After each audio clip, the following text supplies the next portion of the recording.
Hello नमस्कार, आप सभी का स्वागत है cooking channel pan to plate में।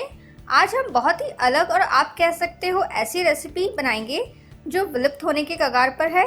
ये महाराष्ट्र की रेसिपी है। ये गेहूं के आटे से बनती है, इसे बाटी कहते हैं। ये बहुत ही अलग तरीके से बनती है। अगर आपको ये बाटी रेसिपी पसंद आए तो डेफिनेटली लाइक, सब्सक्राइब, शेयर और नोटिफिकेशन बेल बटन ऑन करना ना भूलिए डेली रेसिपीज अपडेट के लिए। तो चलिए बनाना शुरू करते हैं बहुत ही आसान और बहुत ही अलग तरीके की बाटी।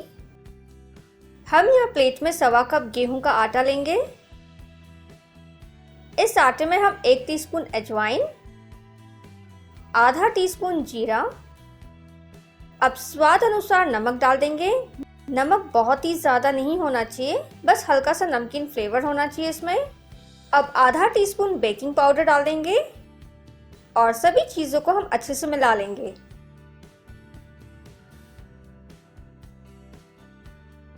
तो देखिए हमने अच्छे से मिला लिया है। अब हम इसे गूंद लेते हैं। हम यहाँ पे थोड़ा थोड़ा करके पानी डालते जाएंगे। यहाँ पे हम सादा पानी का इस्तेमाल कर रहे हैं। हमें यहाँ पे मीडियम डो तैयार करना है गूंद के, ना बहुत ज्यादा सख्त और ना बहुत ज्यादा मुलायम।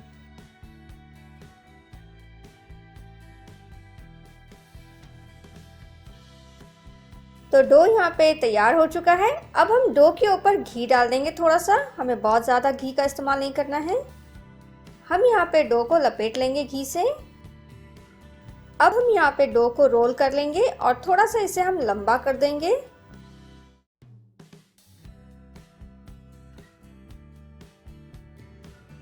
तो डो तैयार हो चुका है। यहाँ पे हमने यहाँ पे बर्तन में अच्छी संख्या में पानी ले लिया है। अब पानी में 2 टेबलस्पून तेल डालेंगे और ढक्कन रख देंगे। बस थोड़ा सा खोल के रखना है ताकि जब पानी में उबाल आए तो पानी नीचे गिरे नहीं। हमें यहाँ पे तेज आंच पर पानी को उबाल लेना है।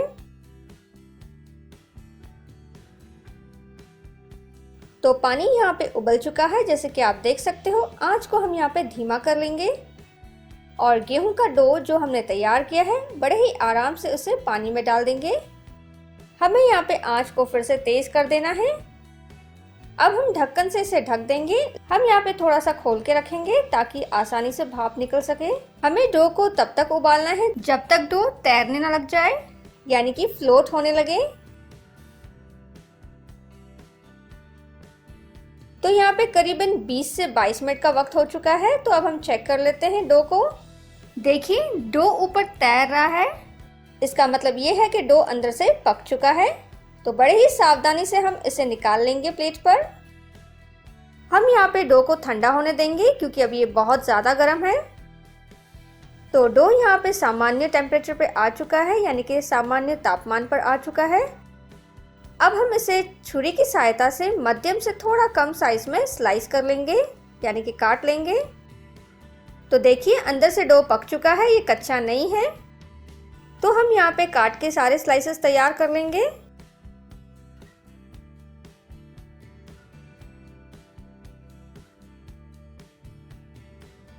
तो हमने यहाँ पे स्लाइसेस तैयार कर लिए हैं। देखिए ये कच्चे नहीं हैं, एकदम परफेक्ट बने हैं।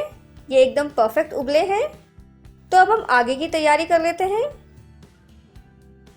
तेल यहाँ पे गर्म हो चुका है। हमने यहाँ पे मीडियम हाई पे आंच को रखा है।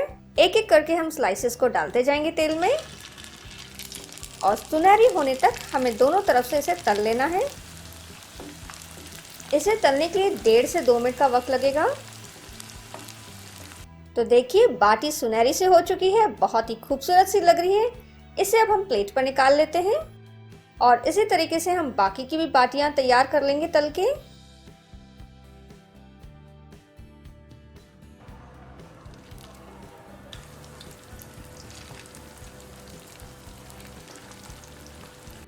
तो हमने यहाँ पे सारी की सारी गेहूं की बाटियां तल के तैयार कर ली हैं। ये काफ़ी होलसम सी है और बहुत ही क्रंची है। अभी हाल फिलहाल ये बहुत ही गर्म सी है।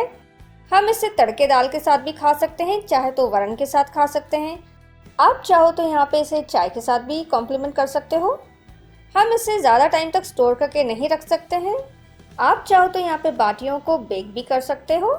आपने गुजराती और राजस्थानी बाटी तो बहुत खाई है, आप इस गर्मियों में ज़रूर इस बाटी को ट्राई कीजिएगा। मुझे यकीन है आपको ये बहुत ही अलग तरीके की महाराष्ट्रन बाटी पसंद आई होगी। आप ज़रूर घर पे ट्राई कीजिएगा और आपका मूल्य फीडबैक दीजिएगा। शुक्रिया, धन्यवाद। Have a wonderful day.